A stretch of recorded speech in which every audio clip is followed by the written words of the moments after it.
Chapter 73. When he was deep asleep an hour afterwards, he was woken up by feeling tears flow over his hand. "Oh, it is Mathilde again," he thought, only half awake.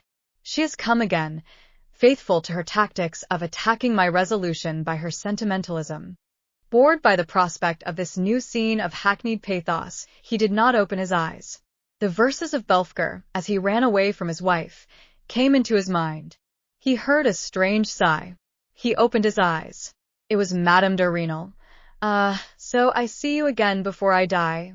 Or is it an illusion?" he exclaimed as he threw himself at her feet. "But forgive me, madame. You must look upon me as a mere murderer," he said immediately as he recovered himself. "Monsieur, I have come to entreat you to appeal. I know you do not want to." Her sobs choked her. She was unable to speak. "Deign to forgive me." "If you want me to forgive you," she said to him, getting up and throwing herself into his arms, "appeal immediately against your death sentence." Julien covered her with kisses. "Will you come and see me every day during those 2 months?" "I swear it, every day, unless my husband forbids me." "I will sign it," exclaimed Julien. "What? You really forgive me? Is it possible?" He clasped her in his arms. He was mad. She gave a little cry. "It is nothing," she said to him. "You hurt me." "Your shoulder," exclaimed Julien, bursting into tears. He drew back a little and covered her hands with kisses of fire. "Who could have prophesied this, dear, the last time I saw you in your room at Verrières? Who could have prophesied then that I should write that infamous letter to M. de la Mole? Know that I have always loved you, and that I have never loved anyone but you." "Is it possible?" cried Madame de Rênal, who was delighted in her turn. She leant on Julien, who was on his knees, and they cried silently for a long time. Julien had never experienced moments like this at any period of his whole life. "And how about that young Madame Michelet?" said Madame de Rênal, a long time afterwards when they were able to speak. "Or rather, that Mademoiselle de la Mole? For I am really beginning to believe in that strange romance." "It is only superficially true," answered Julien. "She is my wife, but she is not my mistress." After interrupting each other 100 times over, they managed with great difficulty to explain to each other what they did not know. The letter written to M. de la Mole had been drafted by the young priest who directed Madame de Rênal's conscience, and had been subsequently copied by her. "What a horrible thing religion has made me do," she said to him, "and even so I soften the most awful passages in the letter." Julien's ecstatic happiness proved the fullness of her forgiveness.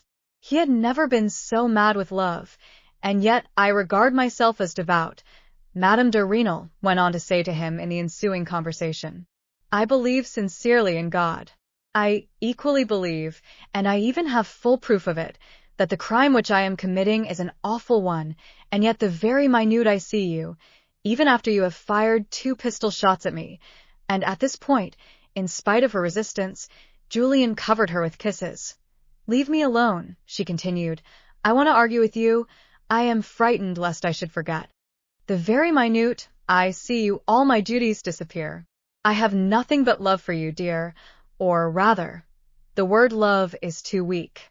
I feel for you what I ought only to feel for God, a mixture of respect, love, obedience. As a matter of fact, I don't know what you inspire me with. If you were to tell me to stab the jailer with a knife, the crime would be committed before I had given it a thought. Explain this very clearly to me before I leave you. I want to see down to the bottom of my heart, for we shall take leave of each other in 2 months. By the by, shall we take leave of each other?" she said to him with a smile.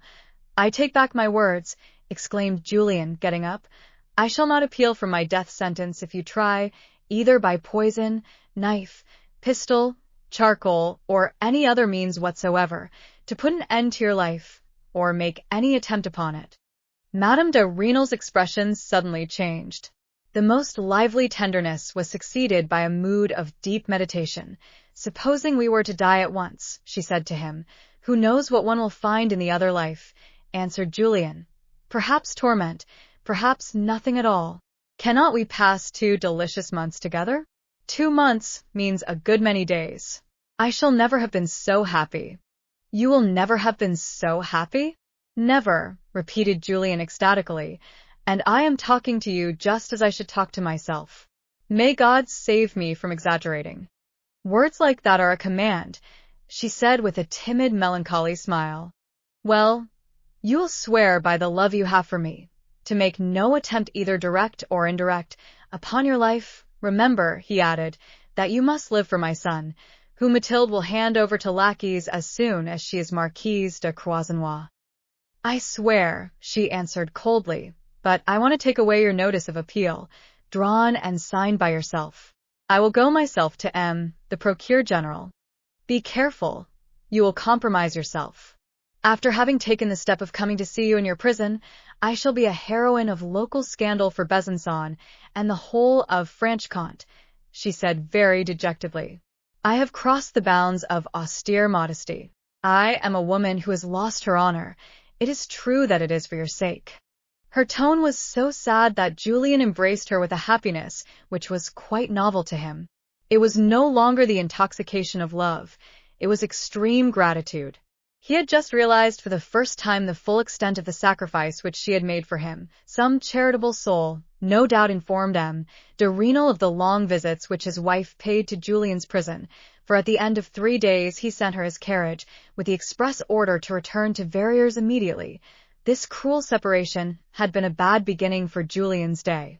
He was informed 2 or 3 hours later that a certain intriguing priest, who had, however, never managed to make any headway among the Jesuits of Besançon, had, since the morning, established himself in the street outside the prison gates. It was raining a great deal, and the man out there was pretending to play the martyr. Julian was in a weak mood, and this piece of stupidity annoyed him deeply. In the morning, he had already refused this priest's visit, but the man had taken it into his head to confess Julian, and to win a name for himself among the young women of Besançon by all the confidences which he would pretend to have received from him. He declared in a loud voice that he would pass the day and the night by the prison gates. God has sent me to touch the heart of this apostate. And the lower classes, who are always curious to see a scene, began to make a crowd. Yes, my brothers, he said to them, I will pass the day here and the night, as well as all the days and all the nights which will follow.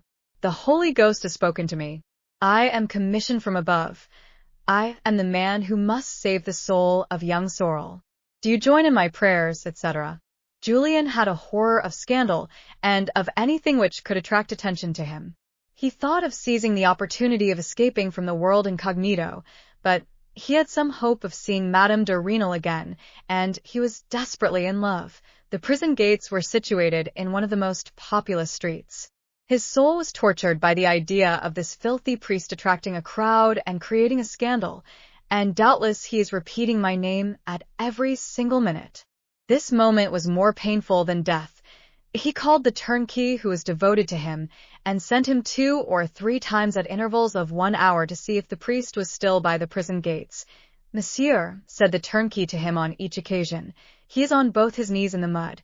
He is praying at the top of his voice, and saying litanies for your soul. The impudent fellow, thought Julian. At this moment, he actually heard a dull buzz. It was the responses of the people to the litanies. His patience was strained to the utmost when he saw the turnkey himself move his lips while he repeated the Latin words. They are beginning to say, added the turnkey, that you must have a very hardened heart to refuse the help of this holy man. Oh, my country, how barbarous you still are, exclaimed Julian, beside himself with anger. And he continued his train of thought aloud, without giving a thought to the turnkey's presence. The man wants an article in the paper about him, and that's a way in which he will certainly get it. Oh, you cursed provincials! At Paris I should not be subjected to all these annoyances. There they are more skilled in their charlatanism. Show in the holy priest, he said at last to the turnkey, and great streams of sweat flowed down his forehead.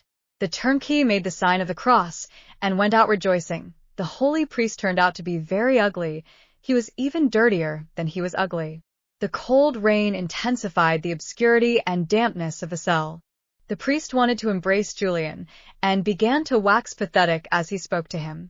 The basest hypocrisy was only too palpable.